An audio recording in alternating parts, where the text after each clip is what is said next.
आज की भेंट वार्ता कार्यक्रम में हमारे साथ हैं दलसिंहसराय विधानसभा क्षेत्र के भावी उम्मीदवार और यशस्वी नेता श्री प्रशांत पंकज जी, जो राष्ट्रीय लोक मोर्चा पार्टी से हैं।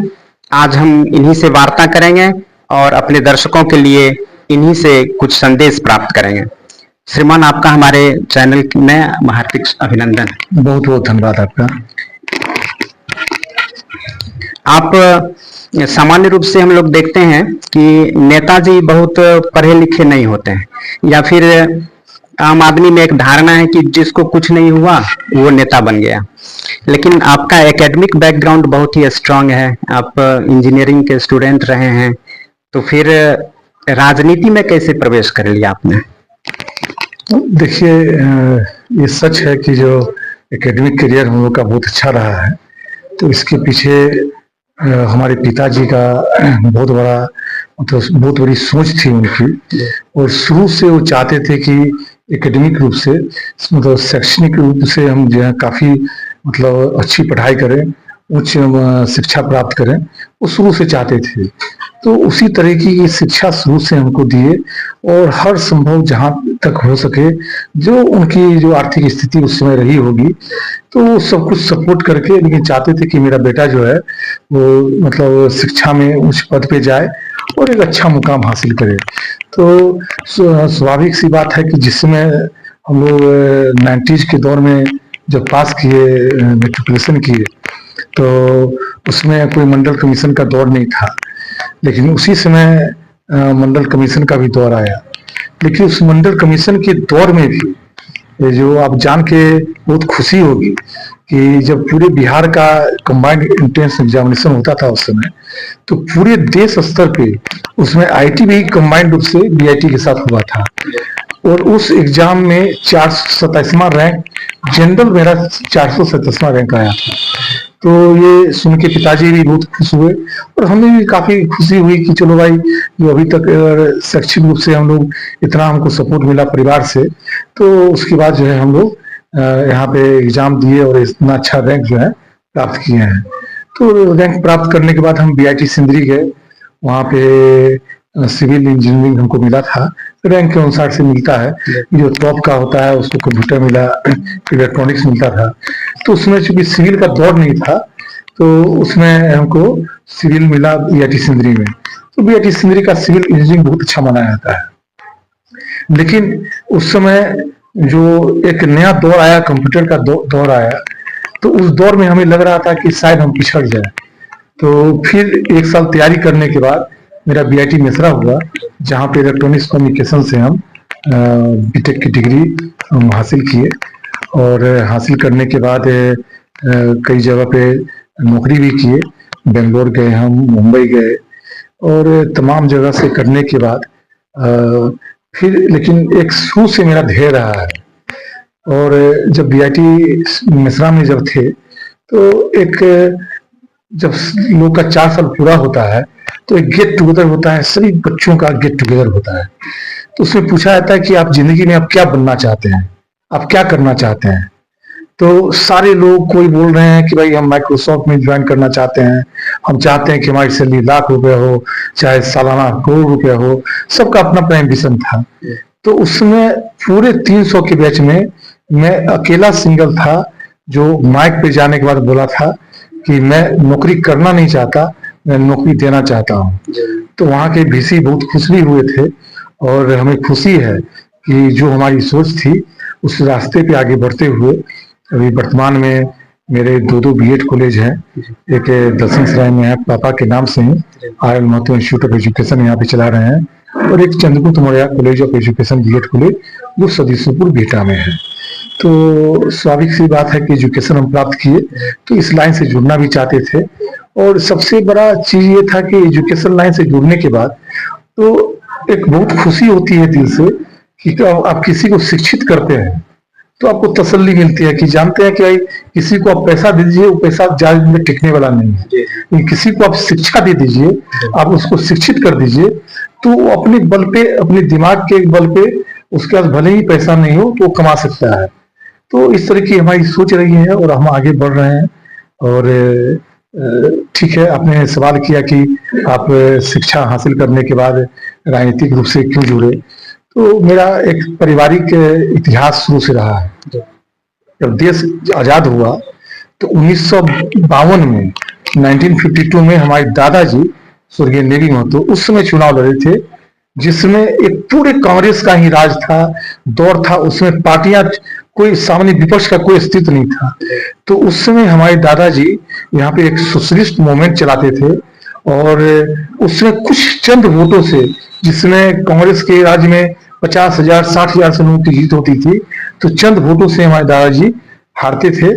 और लगातार हमारा परिवार का कार्यक्रम लगातार चलता रहा, लोग लड़ते रहे, हारते रहे, लेकिन जीत हासिल हमारे पिताजी 1995 में की। तो एक मेरा राजनीतिक इतिहास रहा है। तो स्वाभाविक सी बात है कि हमारे ब्लड में भी राजनीति तो होगा ही।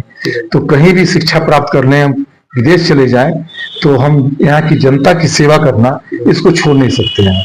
हम भले ही हम पैसे छोड़ सकते हैं, करोड़ों रुपए छोड़ सकते हैं, लेकिन जो जनता की सेवा करना है वो नहीं छोड़ सकते हैं। तो हमको आना ही था, फाइनली हम यहाँ पे आए हैं। आपके पिताजी इस क्षेत्र के बहुत ही लोकप्रिय नेता रहे, राज्य सरकार में मंत्री भी रहे, तो उनकी विरासत आप संभाल रहे हैं, लेकिन अपने पिताजी को कितना मिस करते हैं आप, और उनके सिद्धांत आपको कितना प्रेरित करते हैं? नहीं, देखिए, पिताजी जो यहाँ पे एक राजनेता के रूप में थे, अब पूरे क्षेत्र में घूमिए आप, तो एक से एक कहानियां लोग सुनाते हैं, क्योंकि हम तो उनके साथ रहते नहीं थे। तो लेकिन उनका जो काम करने का तरीका था, उनका जो जज्बा था, वो सीधा डायरेक्ट लोगों के दिल में बसते थे। तो ठीक है, हमारी कोशिश होगी, पता नहीं उनके उस रूप तक हम पहुंच पाते हैं कि नहीं पहुंच पाते हैं, लेकिन हमारी कोशिश होगी कि जिस तरीके से पिताजी हमारे लोगों को कनेक्ट करते थे, लोगों से जुड़ते थे, हमारी भी कोशिश होगी उस तरीके से लोगों से जुड़े। लेकिन आपने एक सवाल किया जो आपको विरासत के रूप में मिला है, मेरा इस पे ऑब्जेक्शन है। ऑब्जेक्शन इस बात से है कि ठीक है, मेरा राजनीतिक परिवार रहा है, इतिहास रहा है, लेकिन विरासत नहीं बोल सकते। विरासत इसलिए नहीं बोल सकते कि जब तक हमारे पिताजी राजनीति में थे, कभी भी मेरा न हस्तक्षेप, न यहाँ के लोगों के कार्य में, न यहाँ के क्षेत्र में कभी रहा है। पिताजी के मृत्यु के बाद हमने यहाँ पे राजनीति की अपनी यात्रा शुरू की, और उपेंद्र कुशवाहा जी की यात्रा के उनके साथ यात्रा शुरू की है, और लगातार अभी कर रहे हैं। तो विरासत उनको बोलते हैं कि पिताजी अगर मंत्री रहते, अपने रहते हुए अपने बेटा को स्थापित कर देते, जैसे अभी वर्तमान में लालू प्रसाद जी हैं, अपने बेटा को स्थापित, तेजस्वी जी को स्थापित किए, इनको आप विरासत बोल सकते हैं। लेकिन आपको प्रशांत पंकज को स्थापित होना, ये कतई विरासत नहीं हो सकता है। हाँ, संस्कार हमारे पिताजी का है, उनका एक काम करने का तरीका है, वो संस्कार हमने है, लोगों से कैसे जुड़े, और वो उनके हम बढ़ रहे हैं। तो स्वाभाविक सी बात है कि पिताजी का, उनका जन्म दिया हुआ है, उनका संस्कार है, उनके रास्ते पे बढ़ रहे हैं, और जो कुछ भी अधूरा काम उनका है, छूटा हुआ, उस काम को पूरा करने के लिए बढ़े हैं। इंशाअल्लाह सब कुछ अच्छा रहेगा। तो चुनाव भी लड़ेंगे, जीतेंगे, उनके कार्य को पूरा भी करेंगे। इतने सारे विशिष्ट नेता हैं, तो आप उपेंद्र कुशवाहा जी से ही क्यों जुड़े? हाँ, ये बहुत ही अच्छा सवाल है आपका। ये स्वाभाविक सी बात है कि इस देश में, बिहार में बड़े बड़े यहाँ पे नेता पैदा हुए, और मैं आपको आपके चैनल के माध्यम से बताना भी चाहता हूँ कि जितने भी अभी बिहार में बड़े बड़े आप जो नेता का नाम लेते हो, चाहे जितनी भी बड़ी पार्टियां हो, सबके जो नेता रहे हैं, और जो हमारे नेता उपेंद्र कुशवाहा जी का जो काम करने का जो शैली रहा है, जो संघर्ष करने का शैली रहा है, बिल्कुल अलग है। अन्य सभी नेता, चाहे पार्टियां, वो लोग पार्टी बदले, चाहे गठबंधन बदले, तो एक सत्ता हासिल करने के लिए गठबंधन तोड़े या किसी पार्टी में गए हो। लेकिन हमारे नेता हमेशा सत्ता में रहते हुए लोगों के लिए, उनको लगा कि ये सही नहीं हो रहा है, लोगों के हित में नहीं हो रहा है, लोगों के लिए अगर छोड़ना पड़े, तो उन्होंने सत्ता को छोड़ के संघर्ष का रास्ता अपनाया और सड़कों पे आए। ये हमारे नेता की बहुत बड़ी खासियत रही है, और उनके इसके कारण हम बहुत काफी प्रभावित हुए। और पिछले, जब से हमारे पिताजी की मृत्यु हुई, उनकी पार्टी से चुनाव भी लड़े, सफल हम नहीं हो पाए, लेकिन हमारा लगातार लोगों के साथ जुटना है, संघर्ष कर रहे हैं, सड़कों पे हैं, और जहां कहीं भी जन समस्याएं होती है, उसको पूरा करने की कोशिश कर रहे हैं और हमारे नेता उपेंद्र कुशवाहा जी का भी पूरा साथ मिल रहा है। और स्वाभाविक सी बात है, हमारी नई पार्टी है राष्ट्रीय लोक मोर्चा, पूरे बिहार में हम लोग धीरे धीरे ग्रो कर रहे हैं। और आपको हम बताना चाहते हैं कि जिस तरीके से जनता का प्यार, सहानुभूति हमें मिल रहा है, जो निश्चित रूप से आने वाले समय में हमारी पार्टी राष्ट्रीय लोक मोर्चा बिहार की सबसे बड़ी पार्टियों में से एक जरूर होगी, ये मेरा विश्वास है। जी, आप लगभग 5 वर्षों से व्यक्तिगत रूप से राजनीतिक क्षेत्र में हैं। तो आपकी क्या उपलब्धि रही है, जनता तक आप कितना पहुंचे हैं कि आगामी विधानसभा चुनाव में लोग आपकी ओर आकर्षित हों और आपको नेता चुन लें?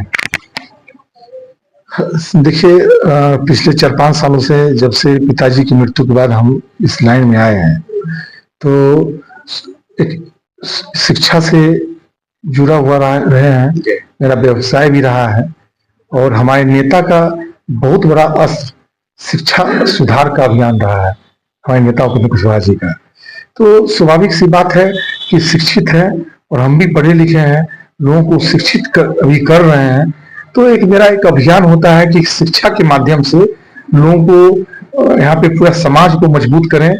और आपको बताना चाहते हैं कि शिक्षा एक ऐसी चीज है कि अगर आपके पास कुछ भी धन दौलत नहीं है, कुछ भी पैसे नहीं है, तो लेकिन अगर आप शिक्षित हो गए तो बिना पैसे के आप करोड़पति बन सकते हैं, जो कुछ भी जिंदगी में करना चाहते हैं कर सकते हैं।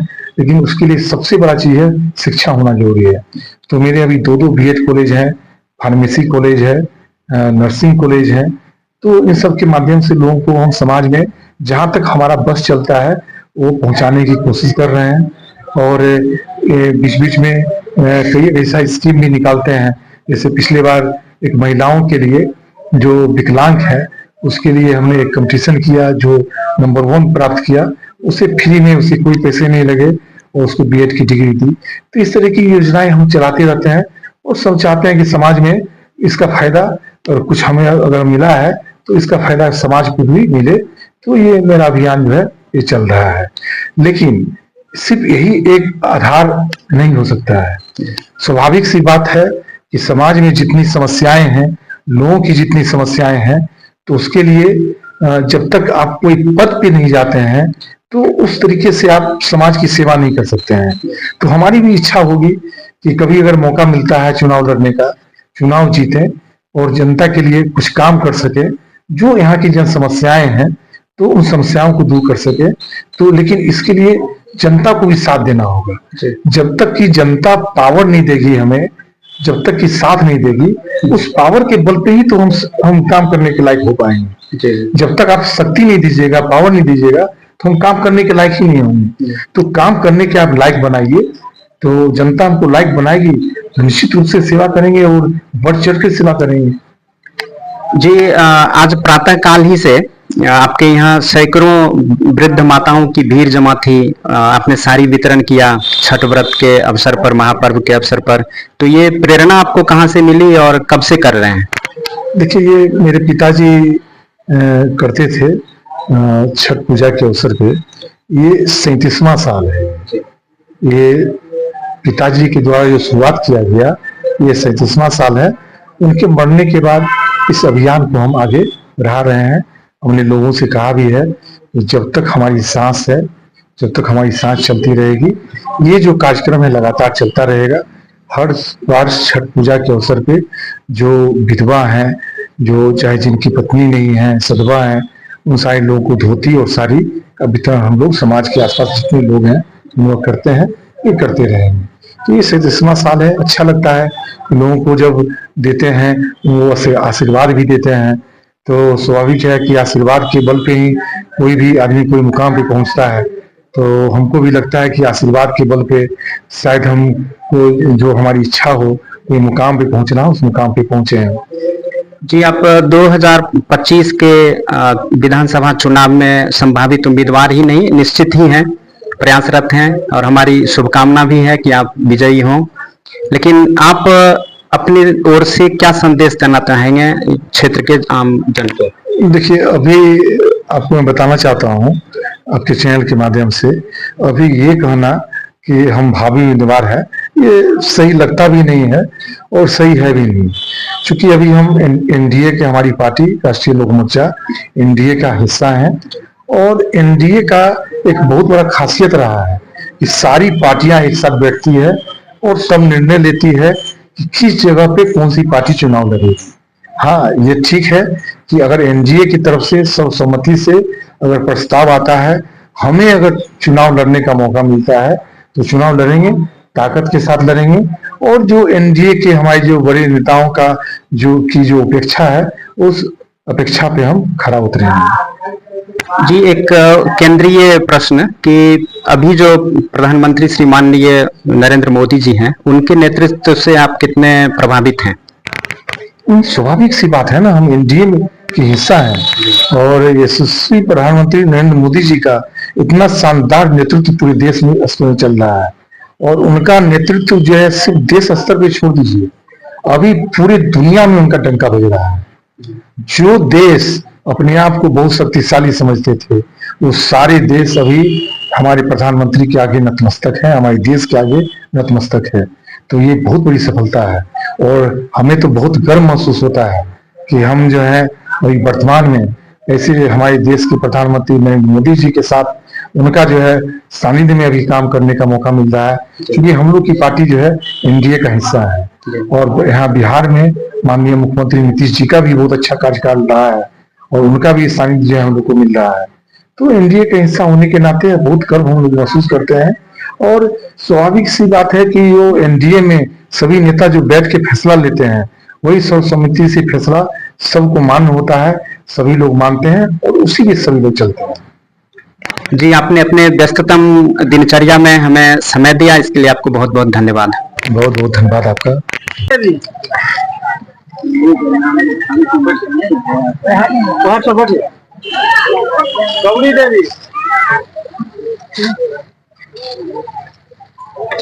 इधर देखो तो, इधर मामा इन्हें तक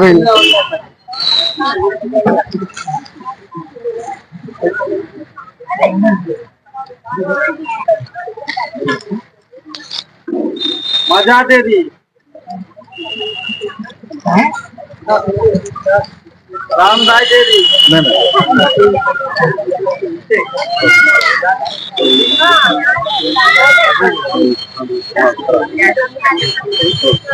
सावित्री देवी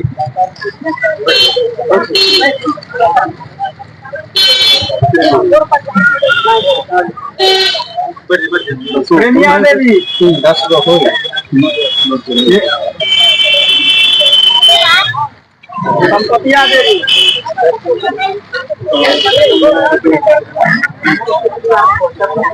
कामनी देवी बैठ जा हो तो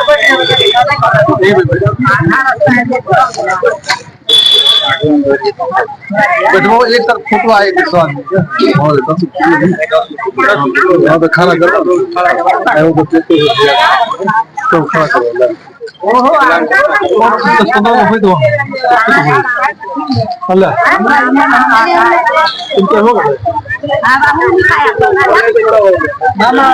गए ना